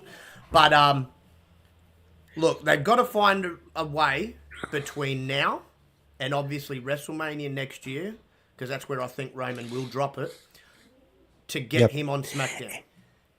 And like I said, and I keep saying it, they're turning what they're doing with Cody. Cody's starting to win more matches again, and he's not being interfered with as much. And when he is getting interfered with, he's overcoming it. And so I think they are getting ready to make a turn with Cody, as far as his all of a sudden he's going to be the name to beat type of thing. Yeah. And look, I just thought of something else.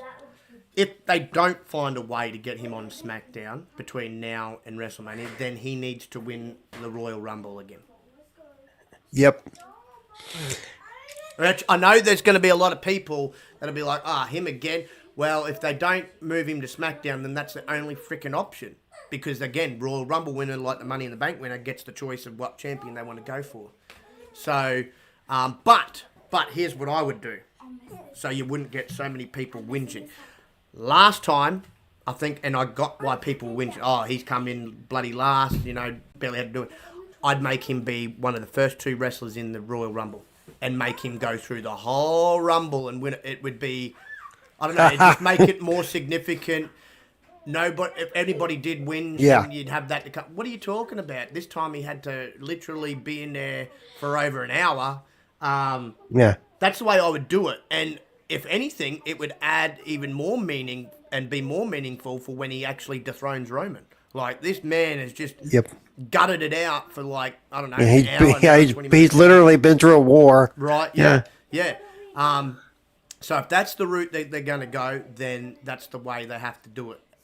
Whether he's number 1 or number 2, he needs to be one or the other. He can't be last again. Make it an easy thing for him again, because that's when fans will blow up and go, no, he hasn't really earned it. You can't really use that comment if he's one of the 2 first to start, because that's earning it. That's definitely earning it, especially if you last the whole time and win the damn thing. Yeah. So, it either has to be they find a way to get him to SmackDown, or if not, he wins the Royal Rumble, obviously chooses Roman and dethrones Roman at WrestleMania. But that's the way it's got to go. And I continue, and I always bring it up when we do talk about Cody. It's a stipulation in his contract that he was that's what got him over the line to sign, was that they were going to make him main eventer and give him a world title run, or a WWE Universal title run. So, yeah.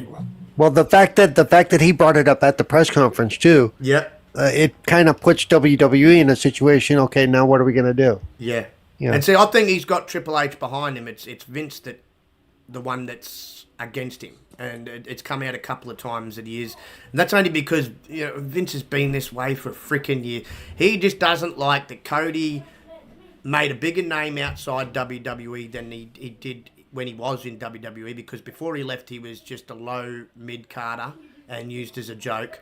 He went outside, went to Japan, turned himself into a serious main eventer, got more improved, not just in ring skill ability-wise, but, talking on the microphone, telling a story, as well as carrying himself as someone that you could use to promote your brand. And then he goes and helps, and is one of the main figures in creating WWE's opposition now, in AEW. Vince doesn't like any of that. He never bloody has. And that's just something he needs to get the hell over, because if anything, at the end of the day, Vince needs to realise at the end of the day, he was originally a WWE product. You just didn't know what to do with him back in the day, and you weren't doing anything much with him. And so he had no choice but to leave. These guys and girls don't get in it just to stay at the lower end of the card. I think everybody's goal is to get to the top of the card, and he just wasn't getting the opportunities. Exactly like Drew McIntyre. Look, he was a WWE product. Yeah, he was on the independent scene in Europe beforehand. That's how he got noticed and picked up. But they were meant to do big things with him. He was the chosen one, and then that just fell off a bloody cliff after a while, and they had no direction with him. Then they stuck him in that stupid group 3MB. He's out there dancing and singing with Heath Slater and that, which was just horrible. He left. Yeah. He left. Improved himself. Yep. Found a gimmick that better suited him, which was, this nightmarish sort of gothic sort of, hardcore dude, and which I think just better suits him. And now he's kind of kept that same thing, but just more into the Scottish warrior with his big sword. And he's now main event caliber guy. If he didn't leave, we wouldn't be seeing Drew McIntyre. Well, one, he's already been a world champion now since he came back to WWE, but we wouldn't have seen that out of Drew McIntyre. So sometimes they got to leave, and Vince has just got to understand that, Well, how many times? I mean, people have left a lot and come back better. I mean, throughout the history of WWE and WWF. Exactly. So he's just got to get over that nonsense. He's been that. He's probably never going to change. Too late to a change now. He's that old, but and he's just always going to have that disdain and that, sour grapes there. Oh, well, they could have done... No, they couldn't. If they could have done what they'd done outside WWE in your company, then it would have happened. And it just, for some of these guys, it just didn't. And so, they've got to go elsewhere. They don't want to be stuck in a rut. That's where, they start to get depressed if they do. That's where they start to have self-doubt in that. And look, Cody went out, he flourished, he's come back. He's now a megastar, and he should be thankful. I mean, at the end of the day, he's come back home in reality, where it all started for him. Bigger, better, more improved, and again, much more marketable. He can literally be. I know he's heading up to 40, but he can be for at least the next several years the one of the big faces of the company. Definitely your biggest baby face of the company, right there with Seth Rollins. So, yeah, take advantage of that. Because otherwise, if they don't, same thing with LA Knight, like it's going to get to a point where that popularity starts to wane only because you haven't executed what you needed to execute properly. And fans are just going to be like, okay, this is just never going to, okay, now we're just sick of this go around, and so they move on to the next big thing kind of thing, and I don't want to see that for either him or LA Knight. Nope. And Cody's already shown a willingness to leave, kind of, if you know what I mean. Yeah, I'm telling you now, if they don't have him beat Roman, and even if they do, and he does, right, and they don't give him a decent run, he doesn't need to have it for a year, but he needs to have it more than bloody 2 months. So if they don't do right by him, the minute his contract's up, he's gone. Even after this contract is up, I think even if they do right, I think he's gone. I think he only came back specifically for this reason. And once that's accomplished, then I think he's going to go back to his baby, because it is his baby. Right. And he'll probably wrestle for a while there, but he'll probably be better. Because right now he's also learning a lot of the backstage stuff and that. I reckon to better prepare himself to take on that role again when he does head back. Because, look, there's no ifs, buts, maybes about it. He will head back at some point, and he will be an EVP for AEW and work alongside Tony Khan again. They've still got a very, very good relationship. He's made that abundantly clear that there was no disdain, there was no hatred, there was no fallout when he left AEW. This was just... He left because this was something that he needed to do. He needed to come back and rectify and leave a bit better legacy on his WWE career. Because before he went back, everybody just remembered him as Stardust, as a joke. And he didn't want that. Yep. He didn't want that. And so he even pushed to the point with them too and made them allow him to use his theme music. Right, that he started with in AEW and created there.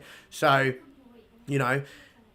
he's at least maybe not with Vince, but with Triple H and some of the other higher ups there, he's got a bit of swing, a bit of pull there in that regard. So, that's good to see. And like you said, and like what I've said, I think, like you said, he's learning the back office stuff. He's probably doing a lot of watching Triple H, watching what he does, and watching how he does it. Yeah, exactly, and. I think when the time comes, he will head back, and as I said, he'll be better for it, at least in a backstage role. And he'll have that experience under his belt. But moving right along now to the final topic of the evening, which we were just talking about earlier with Money in the Bank. So 6 matches already have been reportedly being discussed for SummerSlam. That's been put out there. Dave Meltzer, the Wrestling Observer, has got wind of the news. So as of this writing, he says WWE has yet to officially actually announce any matches, obviously, for the show. But Meltzer is reporting that one of the 6 matches, kind of obvious, will be Jey Uso versus the undisputed WWE Universal Champion Roman Reigns. As we've seen and mentioned earlier, folks, at this weekend's Money in the Bank show, Reigns was pinned by Jey. During the Bloodline Civil War. It was the first time in 3.5 years that the Tribal Chief had his shoulders pinned to the mat. As well as that, according to a report, Cody will once again find himself in a match against Brock. The last time these two faced, which was at Night of Champions, Lesnar won the match, so they're up to the rubber match, as we like to call it. Also at Money in the Bank Rousey and Shayna that we talked about earlier lost because Shayna turned on Ronda, and on last week's show we talked about there was speculation because these two had been talking that they wanted to do something together. So that's probably a third match that they're being discussed. Fourth match, obviously, quite clearly made at Money in the Bank. Drew McIntyre will likely be taken on Gunther for the Intercontinental title. And other matches that are possibility include a rematch between Trish Stratus and Becky Lynch, and a triple threat match between Women's Champion Asuka, Charlotte Flair, and Bianca Belair. And of course, SummerSlam, for those that aren't aware, but you should be, will be taking place in Detroit, Michigan at Ford Field, the Detroit Lions' home ground. So, six interesting matches that have been speculated and probably will likely take place because that's where it looks like from story points of view that have definitely come out of Money in the Bank leading to, and obviously on Raw tonight with the Rhodes-Lesnar interaction. What are you thinking about at least these six matches very, very possibly coming to fruition for six matches on the SummerSlam card? Well, given that this could be very close to Rousey's last match in the organization, she may lose. I mean, this could be a farewell match. Yeah. If what we're hearing is true. Yeah, I think she will lose. I don't necessarily have a problem with that. I think she will lose because she's already talked about, and I love the terminology when wrestlers use it, about putting Shayna over. So that to me says that she will lose to Shayna to put her over. Right.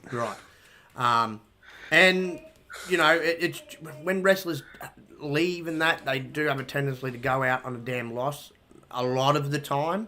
Not all the time, but a lot of the time. Personally, I'm not a fan of her. I wasn't even a fan of her in MMA. I don't like her attitude whatsoever. So I'll be happy to be rid of her as a wrestling fan.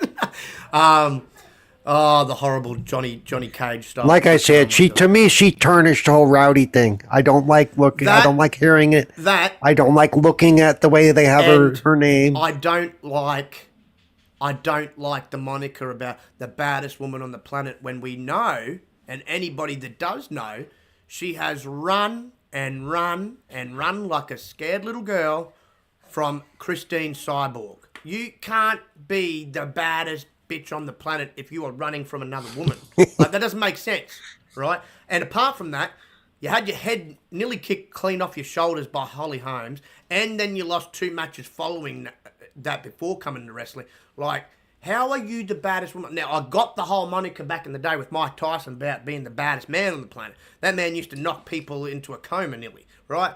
But no, her, I don't get that moniker either. The baddest woman, I don't, no. Yeah. It doesn't fit her. Just like you said, the whole Rowdy thing it shouldn't have gone down to her. I would have actually gave, this is my personal opinion, I wish Rowdy, because I know he bestowed that upon her, I kind of wish he had bestowed it upon another Irishman or European.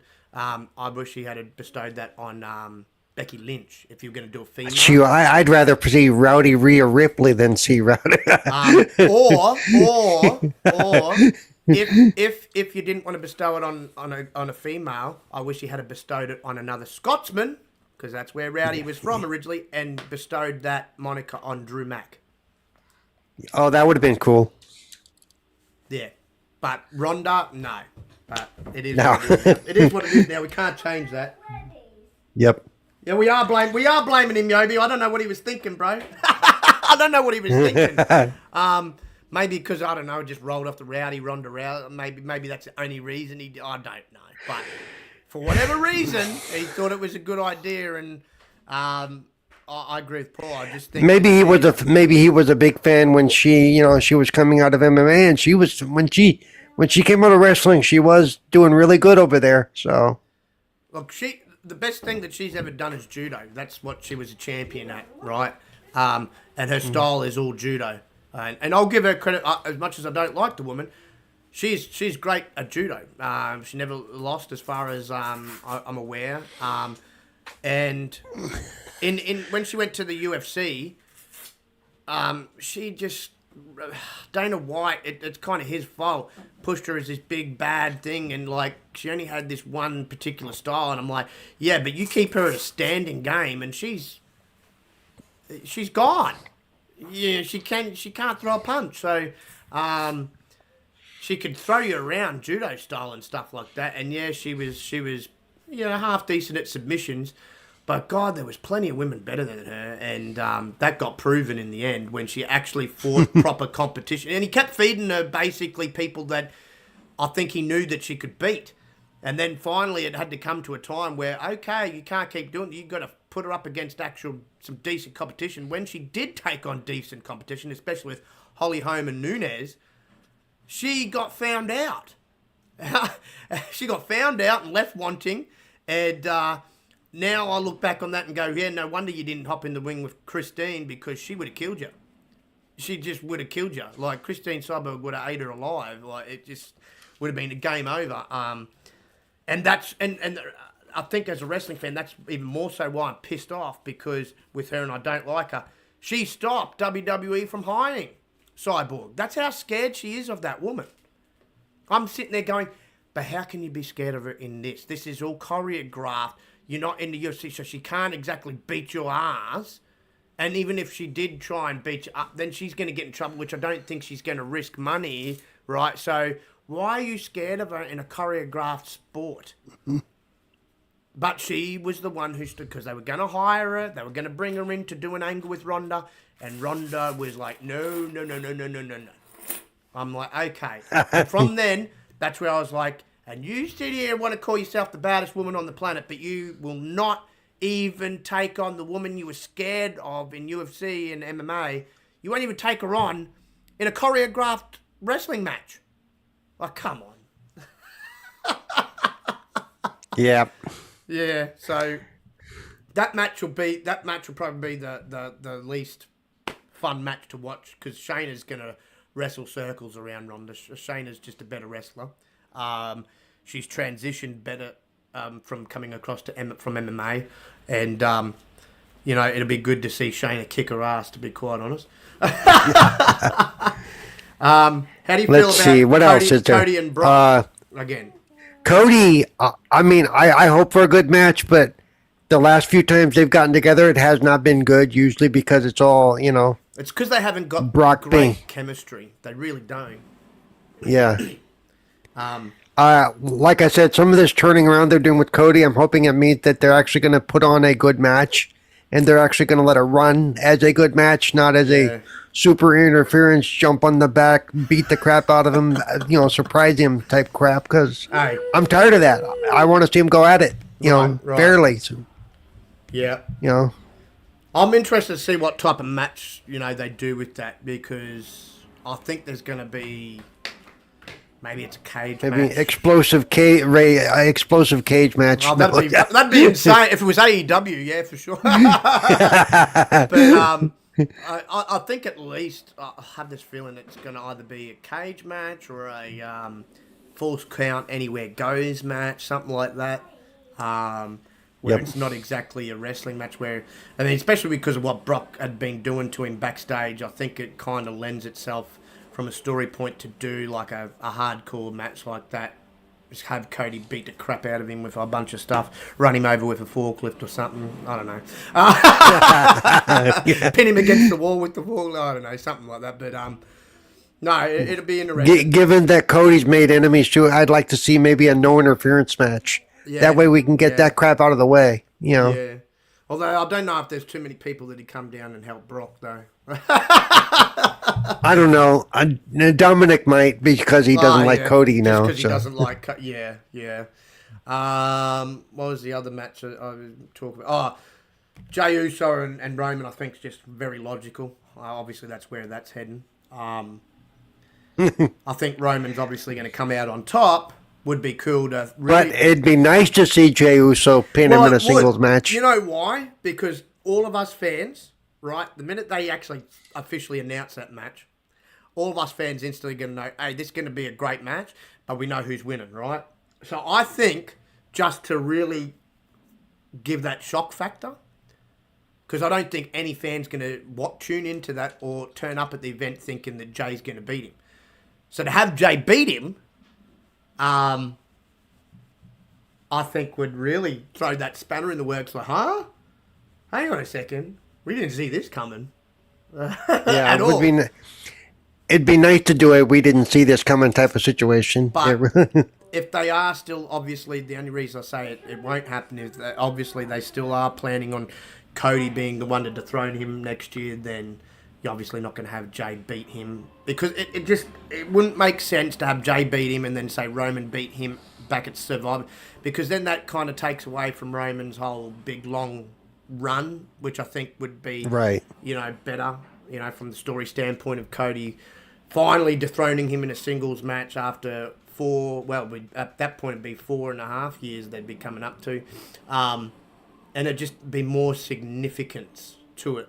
Instead of, Roman's now on his second run, he's had the belt now for the last few months now, right? It just, nah. I mean, it'd be still a good win, but it just wouldn't be as significant. So, I think that's what's going to happen there. Drew and Gunter. Now, I said, I already gave my prediction. I think they might actually have Drew beat him. What are you thinking? I would like to see Drew beat him. I'm not a Gunter fan. Yeah, the last time they had Gunter beat him. So I don't know if you have Drew Mack lose twice, especially on his big return, especially because they paid out to actually re-sign him because from all accounts it was looking like he was out the door. And Gunter's already broken records with I don't think you need to continue like Roman with another year of Gunter as the IC champion. So I don't think I don't like Gunther doesn't have the personality to carry it for another year. No, I mean, seriously. No. I mean, I like him as a wrestler. You're wrong. You're right. He hasn't got no personality, but he is a good wrestler in between the ropes. I do like watching his matchups, especially when he starts chopping people down and stuff. But, no, I think it's time for him to finally be dethroned, and I think Drew McIntyre makes a lot of sense. And I think Drew needs that push coming back in. And obviously, they're not going to have Drew anywhere near the main event scene anytime soon, so I think the Intercontinental title is a good place for him to start. And he'd make a fantastic Intercontinental champion. So, I think Drew might actually get the win here. And again, being one of the big four premium live events, that would be the place for, and a bit more meaningful for Gunter to drop it after his little record run with the IC title, because I think he's definitely surpassed the Honky Tonk Man in that now. So, yeah. So I have a question for you. Yeah. If we're getting one of the Usos versus the head of the table, could we see the other Uso versus Solo? Possibly. I think that could happen. Otherwise, it would make for an interesting card. Otherwise, if they don't have a match, then Solo will come out accompanying Roman, and Jimmy will come out accompanying Jay. So they'll at least be involved in that main event anyway. Right. So, yeah, it'd be interesting to see what they do there. Obviously, we knew we were going to get Trish and Becky again. That was always going to... And Becky will come out on top to finish that out, I think. And then she'll move on to actually start a proper feud, I guess, with Zoe Starks at that point. Asuka, Charlotte, Bianca kind of has been writing itself. That was always looking likely. However... I think a certain Miss Money in the Bank might come out and cash in at the end of that match. Oh. Yeah. I don't think we're going to wait too long. I don't know about Damien. I think he might be the one that holds his case longer. But I think Io comes out, and what I think might happen is I think Asuka will retain, and then Io will come out. And right, I'm catching this in now, and we're going to go now. So, in a sense, which will suck for Asuka, but EO hasn't had a title run outside the women's tag titles on the main roster, and they're obviously building her up as a top women in the singles. So, and I think they will put on, even at the end of that match, I think they'll put on a heck of a match, and then there'll be a feud from there. You know, obviously Asuka will have a rematch and stuff like that. But no, I think EO might cash in that night. And that's a person I think that she's going to likely cash in on. Because I don't see Bianca winning that triple threat. She, you know, after her lengthy run with it, you know, they're not going to have her be champion again so soon. I don't think they may have Charlotte dethroned and then EO come out and take her, maybe. But that's been done so many damn times and it kind of annoys people that she just comes back and, you know, gets a title. So maybe they don't. All depends on how much of Vince's hands are in it. So if not, then yeah, Asuka retains, EO comes out, cashes in, EO wins.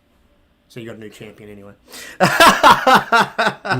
Outside of those 6 matches, do you see any other matches that are brewing?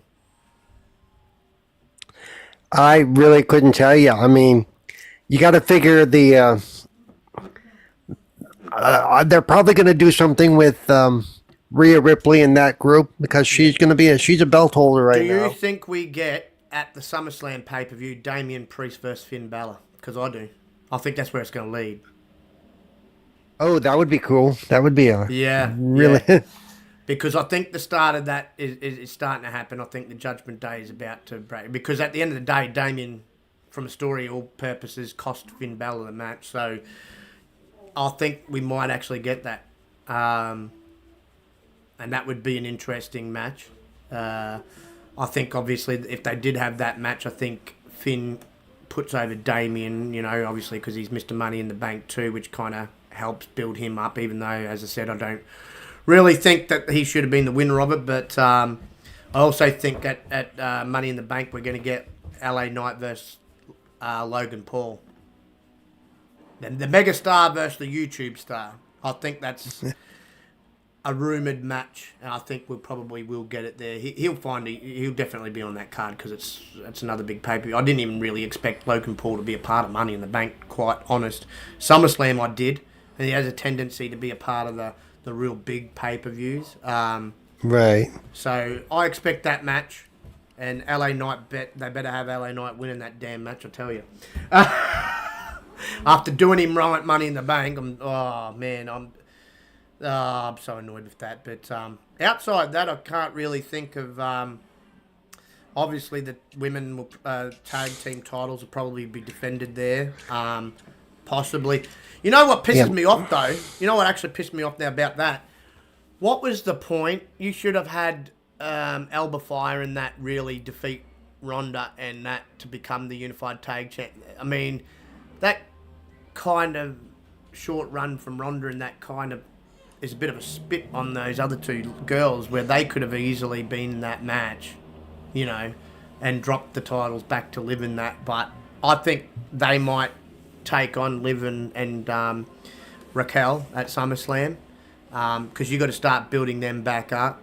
I think, obviously, I don't know who, but Sammy and Kevin, because they weren't at, they were on the pay-per-view, they just didn't wrestle at Money in the Bank, but they'll probably defend their titles at SummerSlam. I don't know who against. I don't know if it'll be Pretty Deadly again or another tag team, but it'd definitely be somebody. So they'll definitely be in a match. And like you said, Rhea will probably defend her title against somebody. Possibly. I was thinking maybe she will defend it against maybe Bailey. Maybe they find a way after they do a little... Because I don't think... if they'll break them up. They might have a match on Raw, Bailey and Io. But right, they'll need to have Bailey do something. I don't think Rhea's going to lose at SummerSlam, but Bailey would be a good matchup for her. Because I think they're going to lead. I think because it was sort of hinted recently in a backstage segment, I think eventually once Becky Lynch has finished with this whole Trish Stratus, Zoe Stark storyline that she's got going on with them, a match is going to be between her and Rhea. And she'd probably be the one that dethrones Rhea. Because I did have that backstage interaction recently, so I don't think it's going to happen at SummerSlam because I want to get over this whole Trish thing. I actually hope that Rhea holds it for a while because she is fun to watch. Yeah, she's been quite entertaining, and I mean, outside Becky Lynch, really now on Raw since Bianca's on SmackDown now, I can't really see anybody else out of the women on Raw dethroning her apart from Becky. So, maybe she does hold it for a while. Maybe she holds it at least for the rest of the year, at least, you know. So, until someone's there to challenge her. I would eventually like to see, actually, quite honest, because they had a hell of a feud in NXT. Raquel and her go at it. But Raquel's doing the tag team thing right now, so they'll have to wait until, they drop those titles again, and they're not going to drop them sort of soonish. They only just won them back. But once they've dropped that again, I think that might be the feud. Maybe Raquel's the one to dethrone her, just like she was in NXT. No one could dethrone her in Rhea in NXT, and then Raquel beat her. So maybe it's Raquel. But again, that's probably a little ways down the road yet because Raquel's doing the tag team thing. So I gotta say, I miss having Bianca Belair on Monday nights. I think she is missing. I think they got on the women's side, as I said, and we said it when the draft happened. That SmackDown got the better women over there. Yep. You haven't got outside of really Becky and Rhea. You haven't really got anybody else because Bayley kind of needs to be fully built back up again. You know, she's been toiling for quite some time. You know, and she's completely out of that main event scene. She can be in the main event scene. She's been there, done that before, but you need to completely build her back up there before you even throw her name in there. So really, outside Rhea and Becky, you look at the women on the Raw, and there's just fucking not much there. You know, there's just not. There really isn't. There's nobody really that's fun to watch. So I hope soon they bring up a few women from NXT. I mean, I'm pretty sure she went to Raw. What was the NXT Women's Champ that got drafted? I'm pretty sure she was drafted to Raw. She's just out injured at the moment. She had to lay the NXT title down too because she had that moon boot on because she was leaving too. Indy Hartwell. She'll add some personality. I'm pretty sure she got drafted to Raw. So when she actually comes back, again, you're going to have to build her up though, but she'll actually add some personality and be a fresh face. And I love her. I love her in-ring ability, and she's great on the mic. But yeah, I'd like to see some of the other women come up soon. Like, I think the next woman from NXT that needs to come up and probably to Raw should be the chosen one down there, as they call her, the little one. What's her name? Space on her name. Oh, Roxanne. Oh, okay, yeah. Yeah, so Roxanne will probably come up before, say, a Tiffany Stratton and that. I think she's almost ready to come up. So, yeah, I mean, they just need to add a little bit more to that women's division on Raw. SmackDown's got most of the best talent. I mean, they've got Asuka, they've got Charlotte, they've got Bianca, and a few others. So, yeah, it'll be interesting. But that's all we got for you tonight, folks. I want to thank everybody, of course, that's joined us, whether you've jumped in for 5 minutes or you've stayed with us the whole entire show. From my girl Trin, always appreciate you, love. Of course, the Mr. Peace Love Life, Brother Yobi, of course, Back was in here earlier. Shout out to you, Back.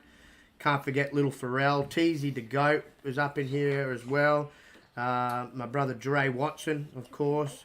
Always love talking wrestling with him. The Sarge was in here. No, not Sergeant Slaughter.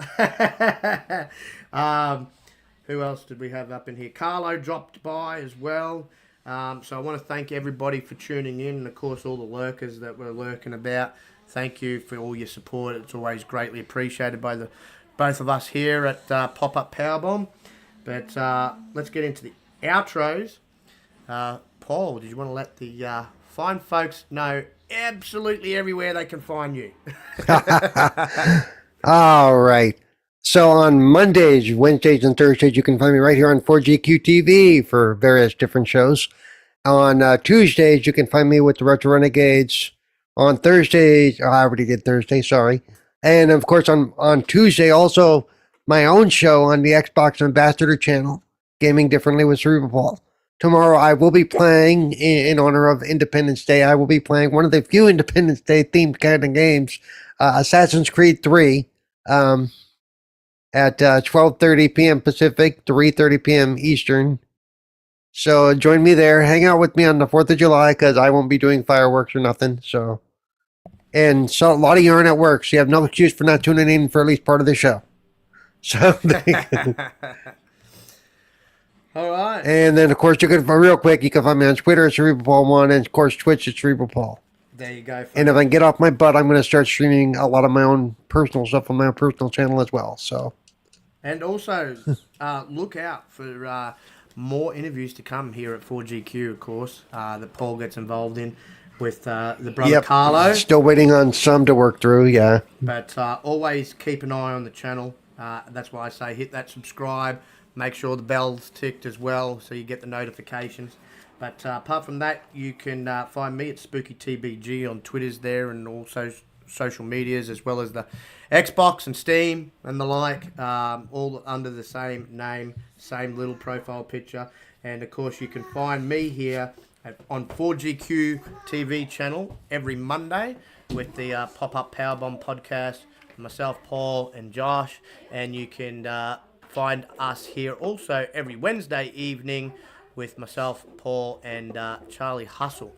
And we will be back here live 8 p.m. Eastern this Wednesday evening to, of course, talk games. Game. Hopefully, I'm praying to the gods, but it doesn't look likely right now. But I'm praying to the gods. We might actually have a decision on this damn FTC, ABK trial crap. MOUSC. MOUSC, yeah. A, B, C, D, E, F, G, yep, right. So hopefully we might have a bit of news on that. Because from what I think I seen earlier from Destin Legary, he said that a decision is coming.